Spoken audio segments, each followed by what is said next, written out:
Doubling down on the good level 1 from their previous match versus TES has to be riding a high. You know Blitzcrank's a confidence champion. If you believe it, you can hit those hooks. If you're doubting yourself, you're going to miss every one. It can also be a little bit challenging to play Blitzcrank into Lulu. Now, obviously, the hook range can give you a slight advantage, but again, polymorph as he Blitzcrank runs up to you to try to set an angle for a hook can ruin your entire day. Whew. Boss looking fresh. Unicorns of Love, FlyQuest, final games we get to see from both these teams. Let's make it a wake, not a funeral. Let's see what both these teams can bring to the table, how they can perform in their final moments. Today is about celebrating what we have accomplished this year. Unless you win the World Championship, everything will end in defeat. It is only one team that gets to end their 2020 season on top of it all. So for now, a swing and a miss to start it off, but I like where our brain's at right now. I also just caster cursed them because I was like, they're gonna fight. They're all gonna fight. They're gonna put everything on the line at 30 seconds into the game, and I was completely wrong.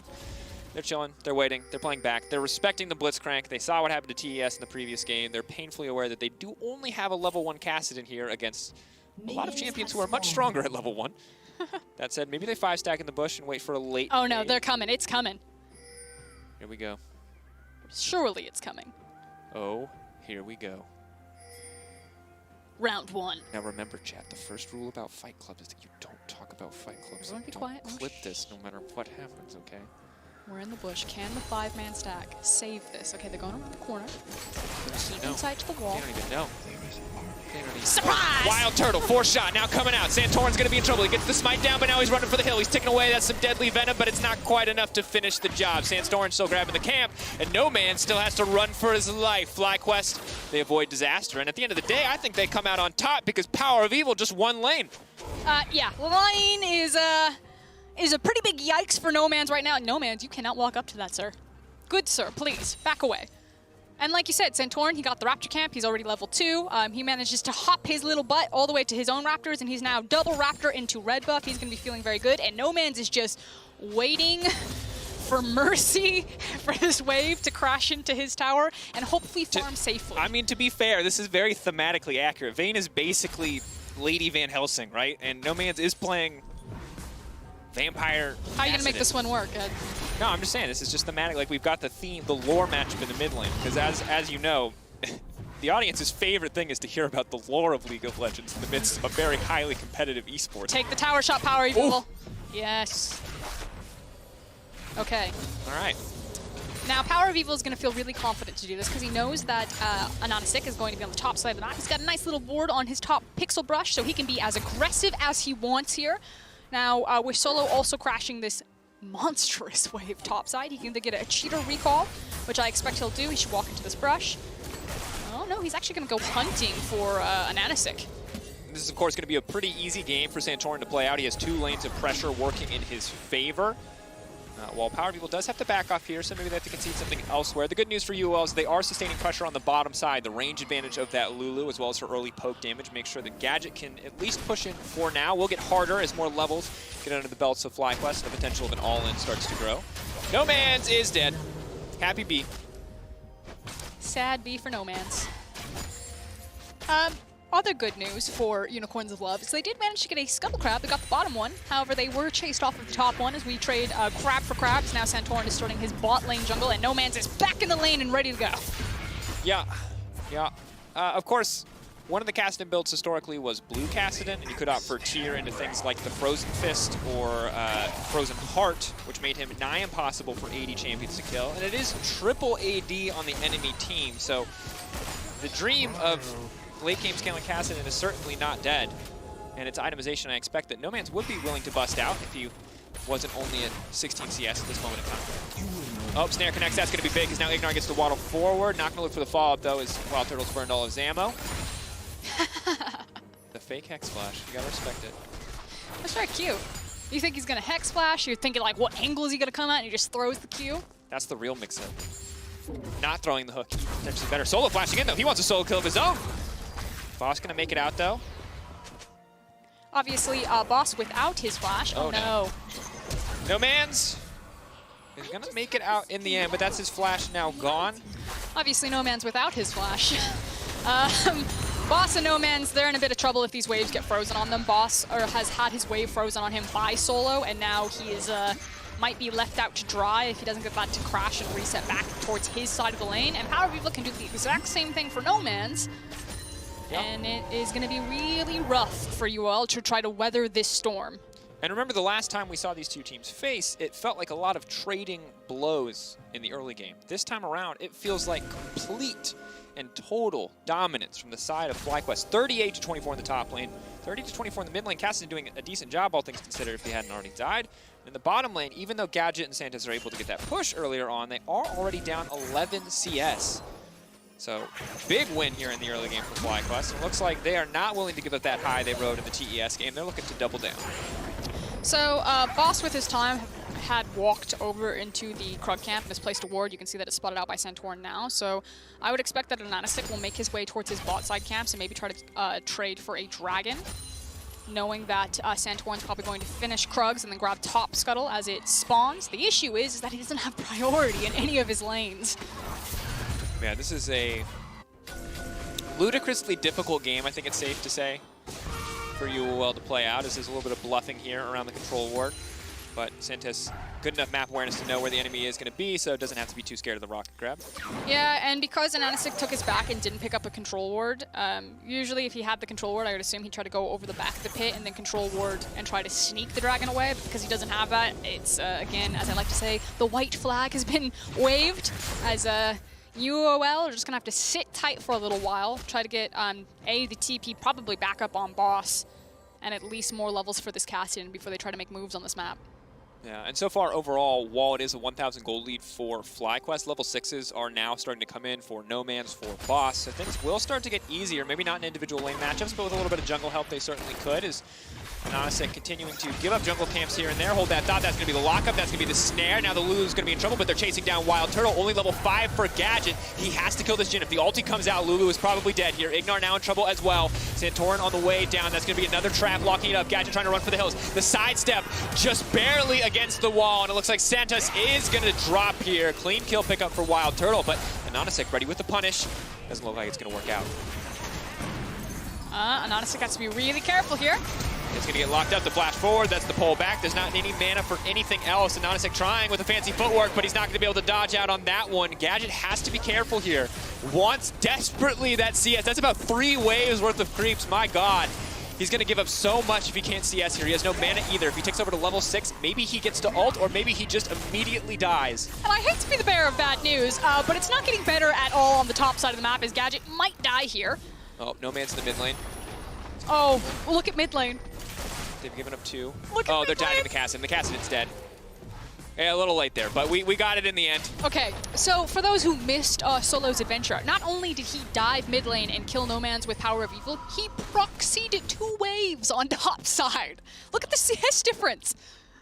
This is an absolute clapping. This is a lane kingdom if I've ever seen one. This is the lane empire. Yeah. Oh, man. The trade routes have been set up. It is the lane empire. This is out of control. They got everything they need here. And all I'll say is, North American fans, if you don't want to take this victory, because I think you should feel good about this. This is a damn good performance for FlyQuest. The trees in the ocean will. Shout out to FlyQuest. There's going to be some good donations today. Oh. Oh. You got to respect it. Solo making full value of both sides of the camper emote between these 2 games. Okay, surely. Oh no. X flash, hook, waiting. Oh, not quite able to get to predict. So we didn't get to see the replay of what happened in the bot lane, but I do want to give special shout out to Santorin. If you guys use YouTube and go back and watch that one, from downtown, that Swirl Seed, to just tag Lulu in between the incoming creep wave and then immediately procced the Drowsy on the ultimate was just very nicely. That was a chef's kiss sound, if you couldn't tell. And now we've got an engage on the top side, though. Big ult coming in. That's going to be traded back, though, on the Dominus. Trying to one-shot the Twitch before he can use the expunge. Leaping in, leaping out. Solo, just a little bit of healing. Gadget in trouble. Minions! Oh, cast level up. Are you kidding me? Oh, baby. Gadget, a little bit of luck on his side. Can we talk about Gadget just planting his feet and just like... What? Crime City, baby! Get out! Let's go! All right, Gadget, I give you that. We wanted a little style, and that certainly was stylish. Oh, no. And the emote. Did Swirl Seed? No! Oh, that's a clutcher. Wait, look at Ignar. Oh, Ignor's not done. This observer is trolling me. Hex Flash. The seed. All right, there's no Twitch in the area. Gadget has made it out. No Man's has not. No Man's is dead. It's the saddest icon behind the tower. I feel like if it's like a horror movie for the UOL fans. Like you're looking top, you're like the Twitch got out, and then suddenly it's quick pan to the mid lane where your mid laner's dying, and then it's quick pan to the bot lane for another death. It's absolute whiplash here. What I was about to say is that I think he had flash the entire time. Maybe it had just come up, but Gadget was sitting on his flash when I checked, and the Renekton was on top of him, and he was just like, nah, not even close. This is where we hold them. Well, you gotta respect it. Twitch damage output is pretty crazy. All right, we look back at this one. Oh, Santorin, just dancing on him. Get back here. That's right, his Gadget kills. And then, ooh, this one too, okay. I mean, I have a feeling that he's Boop. just gonna Oh, no. Yep, that's, That man took half his health bar in the space of Kassadin's E animation. Whew. Oh, here comes Gadget. Go, Gadget, The Twitch. righteous fury of Crime City Twitch. Let's go. Ignor is still level 5. Yeah, that's a trend. It's level 8 for a long time earlier in the day. Okay, guys, let's take stock of what's happening on this map. If you're just tuning in, FlyQuest are dominating, just gapping everywhere on this map. Yep. Now, I will say that their composition lends them to do that. They got a lot of very strong lane champions. So UOL are trying to get something back cross-map, particularly getting this Twitch snowballed ahead. They drop the Herald on the top side, which Gadget's still away. That's going to feel real nice in the bank. And this is like, if you're an LCL fan, right now, Gadget is your hope. He is everything for you guys. No Man's, he's not going to be relevant for a very long time. They're running for their life. Power People wants the 2v1. The rest of the team now coming, though, and ooh, it's not going to connect with the ults now coming in. They need to sidestep. Santos needs to body block, but he's been pulled away. It's Gadget all on his lonesome, but they're still there. Boss on the backside, that's a big shutdown. Now they have to give the respect. Now they have to back off. Ignor's going to be in trouble. Santorin over the wall with the swirl seed can sleep Anonisic, but he might want to wait on the cooldown there. Good damage now coming in. That's the snare as well. Solo so powerful, but now polymorphed. He needs to heal up with the Cold of Meek. Coming in just in time, but not nearly enough. Wild Turtle taking down No Man's. Fly still on the hunt. They're at a man disadvantage, but their pockets are filled with gold, and they're looking to make it work. Gadget needs to be really careful. 7-4, that's 4th shot. Yay! All right. He didn't do the math. He didn't do the math. That face, look at Gadget. Cut the tape here, folks. On to the next one. Wild Turtle, having a fantastic game. It's also for those who, let's check it out one more time. Okay. This is your man, LCL. That's peak Chad Power of Evil, knowing the team will come in time. And credit to Santos. You know, blocking the hook right there, flashes away. Wild Turtle doesn't get the snipe, and then gets a nice shutdown on Vayne. And it's just pure chaos from here. No Man's does manage to get on the board by killing Ignar. And then it's just Gadget, Boss, and Santos slowly whittling everyone else down. Cut the tape here. This is where we stop the replay observers. Thank you. Okay, now nothing else happened. Nothing else went wrong. Just a 5K gold lead for FlyQuest. Disgusting lead at this point in the game. Now keep in mind, this is the glass half full, so bear with me because I know optimism probably shouldn't be what I'm okay, I'm buckled in, I'm ready. Now. Let's hear it. But what you saw in those fights and what we're seeing on our screen is a 3-1 Twitch with a man immune stacking. Oh, we know all about this one. We do know all that. This is a ton of AD. And it's going to proc on everybody when the spray and pray is up. Why does it work that way? Apparently coded as intended. It's ludicrously strong. And so what this means is if we see more fights where Gadget keeps being the beneficiary of some gold, a little bit of extra XP, a little bit of extra time, then UOL may find a way back into this game. The Solo now running for the hills, and already some good damage going down. Boom, boom. Graves Alt not even gonna connect, does not want to share that gold. Listen, we saw the Merman Twitch build in the LEC. If you're a Crown Shot fan, shout out to you, Crowny. It does, as Draco said, ludicrous amounts of damage because of its ability to proc off of each one of his ultimate attacks. So you can already see Gadget is starting to make some nice shoes out of Solo there. And it will only get stronger, so... Oh, No Man's trying to pick off Ignar. Has to be careful, though. Oh! Ooh, wow. Some good footwork. Keep in mind, FlyQuest still with a 6K gold lead. For them, it's just about keeping it as clean as possible while they snowball this advantage. While you could say they're fighting against the clock of Twitch, right now it's really just about leveraging the massive lead that they do have. And you can see Power of Evil trying to do that on the top side as he starts to take down this tier 2. It is kind of one of those nice things, though, for UOL, how strong Twitch can be on a side lane, because obviously FlyQuest can split up the map and feel really confident doing so because of how strong Power of Evil is on this Vayne. But you could try to assassinate him, which is why I like what Santorin's doing, which is just playing Peter Pan, shadowing underneath Power of Evil, and escorting him around. And it feels like you have President Power Evil being escorted by Santorin on one side, and then you have President Gadget being escorted by Santos on the other side. He's the boss, you know what I'm saying? He's the Don. It's Don Gadget en route, looking for the opportunities. Skulking around here. Ignar. Zooming out. He sees the Lulu, and he's like, wait a second, you're never not next to the Twitch. Listen, Lulu is walking the dog right now. And even if you can't see the dog, you know it's there. Long leash. We've gone way too deep into mixed metaphors. Shout out to you if you can keep up. It's the specialty. You keep getting more and more precise on a meta until vague. There's like 3 people in the chat like, I got that one. I got that. We're getting more and more niche. Okay. And again, if you're here and you, just as a reminder for overall stakes for the day, this game is just for pride. There's no standings effect here whatsoever. We have one final game after this between DRX and Top Esports to see who will be first seed, who will be second seed. That is a winner-take-all final game. There are no situations where there is a tiebreaker to follow. So this is, you know, this is our opening match. This is a little something to get the people hyped up before the big hype stakes. The appetizer? It's the appetizer. And it's a good appetizer. Yeah. Mighty fine. Okay, so what we're going to be playing for right now is going to be this Mountain Drake. You can see that with the superior vision that Ignar has set up here for FlyQuest, that they may have a good position on Boss. Now, Boss is waiting for this Twitch to wiggle his way over here. So that they can go for Surprise! Now, Ignar is just going to go for the knockup. They're going to back off, and Unicorns of Love seem pretty set to contest this one. Keep in mind, Solo's still on the top side, and he doesn't have a TP. Jinalt could try to steal this, but they are going to grab it. There you go. Clean Dragon pick up for the side of Unicorns of Love. Now they have to get out scot-free. This is the tough one because 2 of them are asleep. Malphite, though, unstoppable as he makes it out over the wall. Solo now coming in. He has Flash. He can Flash engage. He's not going to. They've got the inside track, and they're instead going for the tower. Nice patience from FlyQuest. Oh, Gadget. Oh, no. There it is. Big ulti, Solo trying to step forward. Solo slowly getting chipped away at. Just play for the tower, FlyQuest. And here's the thing is, Unicorns of Love really have the shotgun composition. They leap in, they do a lot of burst damage up front with that Twitch ultimate, but if they can't finish the job, Power of Evil can tear UOL to pieces. Now they're looking to break open, and if they're smart here, they'll take the tower, but not the inhibitor. They don't want to give any more gold or funnel further into the Twitch when there's not a Baron to potentially use to push and end the game.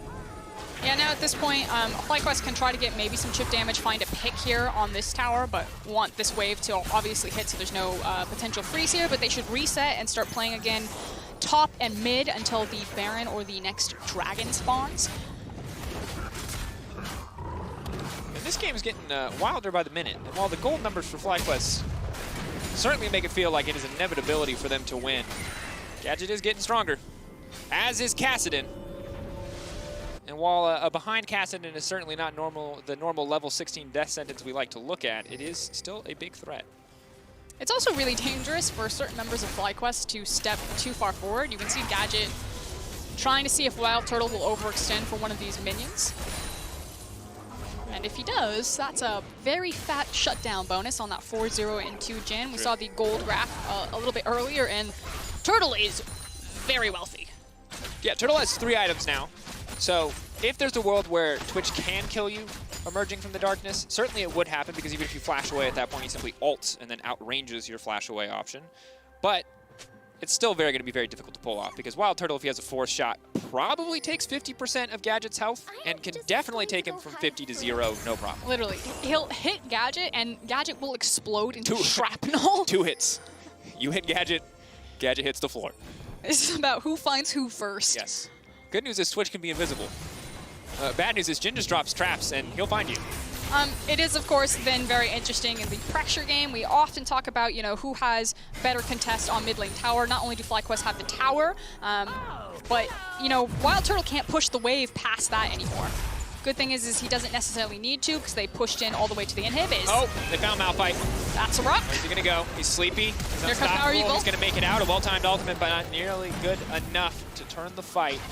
That's gonna be a pick for FlyQuest. Question now is, what are they gonna get done with it? Well, they can grab the minion wave behind them and continue to fish for picks off of this tower, especially because Solo is actually shoving in the wave topside. Now moving in. Solo backed into Fog of War and does have TP, so he can join his team and TP on one of these minions if he wants, or if he sees everyone, he can try to push the top tower. Flash forward from Gadget, though. That's big. Wild Turtle now. 30% health. The follow-up. No Man's still looking to get some kills. These shutdowns could be massive. Power Eagle going to dissuade with the kick down. UOL on the chase. Gadget very quick, but they can't go for anything else. And in the meantime, as you said, Solo will grab a tower, so close to disaster there for UOL, but still able to walk out all lives intact. And this is something that I do want North American fans to take away from kind of the last 2 games that we've gotten on FlyQuest. It's how well they're actually playing the tower and the map game. This team played really well around mid lane wave and constantly forcing TES to make decisions between, you know, are we fighting the dragon, are we picking up the minion waves? And they're doing the same thing to UOL. Oh. But now the Jin can follow up. They need to speed on out of there. Alt coming in. Oh, Solo off to the side. They're corralling him. They're gonna have to walk away. Santos is just gonna be a name on the list. He's gonna get knocked down. Taken out. FlyQuest, very strong Baron taking potential with this Vayne.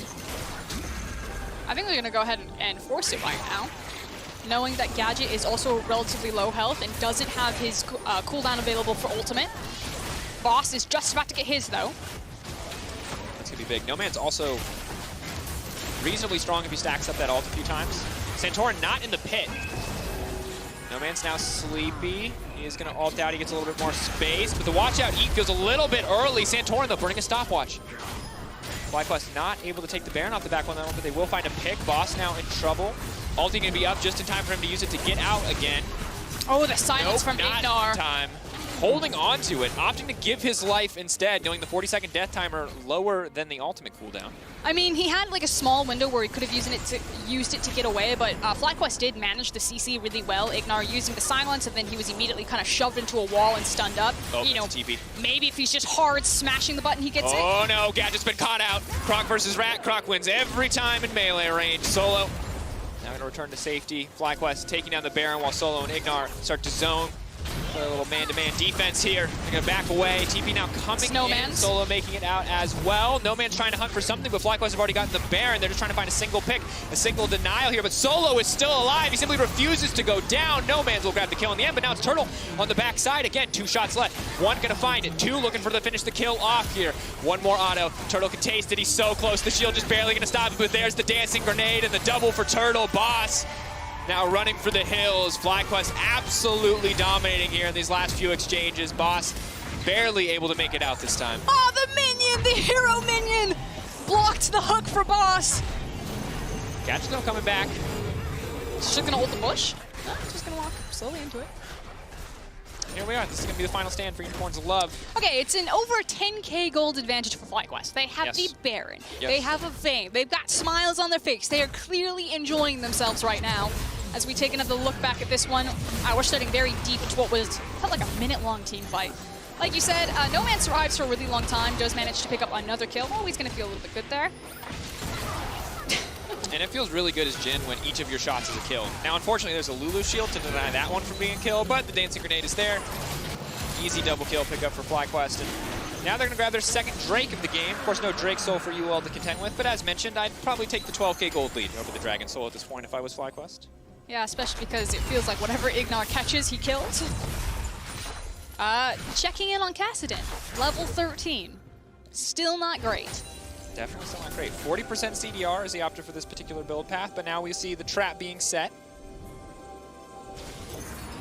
Ooh, Ignar's so used to hooking people, he might not used to a little too comfortable there. Oh, pull back though, but of course interrupted by the dash from Namasek, it looks like.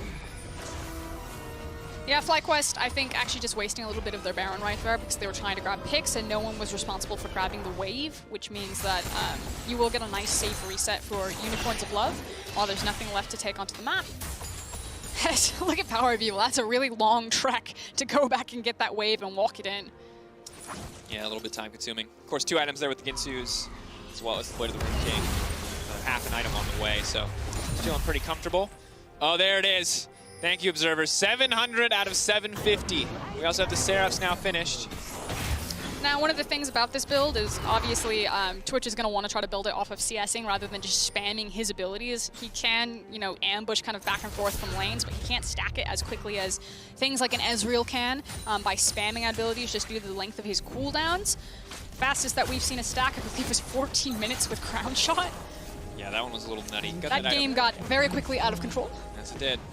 But for now, FlyQuest looking to make this a victory lap. Had a dominant early and mid-game performance so far, and they're going to play this one slow. Maybe not what you'd expect from a team with a 13,000 gold lead, but they respect the Twitch, they respect what Gadget's been able to do from Fog of War, so they will just chip away at this, not looking to risk anything here when they don't have to.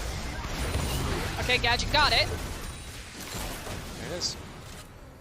All right, big 3-item Twitch. Really the only person you need to keep your eyes on, that and the Malphite.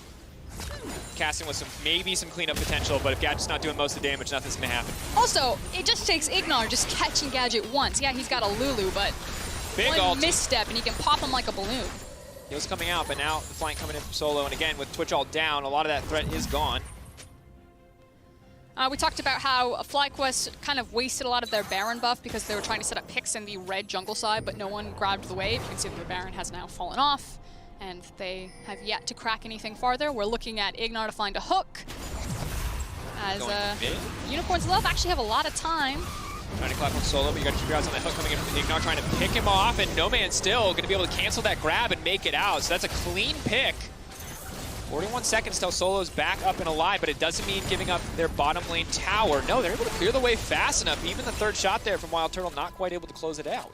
Yeah, this is kind of the thing, you know, Jhin, at this point, takes towers very well, but traditionally one of the slower AD carries are taking the towers comparatively to other attack speed ADCs. And Vayne has a relatively low attack range, and especially against a comp with a Malphite on it, needs to be a bit more respectful. So FlyQuest have actually really been slowed down as they're attempting to siege this, either through their own setup of wasting time by not setting up the waves and playing maximum effort around the Baron, or just kind of in the nature of their comp into UOL. And we're now starting to get into a situation where the time is ticking, and I know it's like that very, very long light at the end of a very long tunnel for UOL, but I can see it. I can see the little glimmer. Tiniest glimmer of hope here for the Unicorns of Love. Again, do not want to leave winless. I do want to point out specific items, however. Wild Turtle, A, all of his items, B, his stopwatch. That one for the next team fight, especially when No Man's thinks that he can assassinate Turtle and jump onto the back and then maybe, you know, gets punished for overreaching. That's what we're going to be watching for with that stopwatch. Definitely something to keep track of. Additionally, a little bit of armor optimization in the Zhonya's coming through. Of course, really only 1 magic damage threat on the side of FlyQuest. True damage coming in from Vayne means any fight that is long enough, she should be able to find a bit more. It's also the fact that she's level 16, where Boss and No Man's are level 14 and 13. The sheer EXP advantage that FlyQuest have is huge. It's so massive, and they're not really willing to give it back. Like, I feel like they could have just taken mid lane inhibitor, but they just refuse to do it because they do not want to funnel any more gold into the side of UOL. Looking to find a pick and just end it in one fell swoop. Our observers showing us exactly what Ignar could see, what he's fighting for there. Choke points are not going to be the friend for FlyQuest. You do have flash on Ignar though, so maybe there's a reality where if Gadget doesn't respect how close he gets to the Blitzcrank, not necessarily even pulled, but just like a flash knock-up into silence. Waiting with bated breath here. Both teams spending a lot of time hiding in the darkness, looking, fishing, trying to find these picks, trying to find these opportunities. They're going to trade 3rd Dragon, or at least attempt to trade 3rd Dragon for the Baron, but nice control would spots them out, so FlyQuest are now racing over here. Maybe we get our fight? Remember, what does it cost them to try this? Wild Turtle can just grab this when anyone. Dragon tries to reset. Wild Turtle can finish at 6K, getting lower and lower. Solo on the way in Santorin as well. That Renekton can do massive damage if he gets into that fight. Are they going to hold on to the Drake? They're now flashing forward. That's going to be a big knockup, but really only connecting on Ignar. Power of Evil meantime in the back line. They pull through, and that's going to be it. Massive fight coming in. Gadget getting isolated, getting picked off. Anonisic trying to get anything back, but it's not going to happen. Quadra kill for PoE. Oh, and he's on the hunt for the Penta. That's the TP out. Wild Turtle wants to cancel. And he'll do it. It might cost him the pentakill, but they'll get there in the end. And this is what we're talking about. One fell swoop for FlyQuest here, wanting to end it instantly, and they'll find the opportunity to do so. Unicorns of Love bet it all on that Baron, but this time the coin comes up tails, and FlyQuest gonna finish their tournament in style. Take down TES, take down the LCL and the Unicorns of Love. FlyQuest end the 2020 World Championships at 3-3.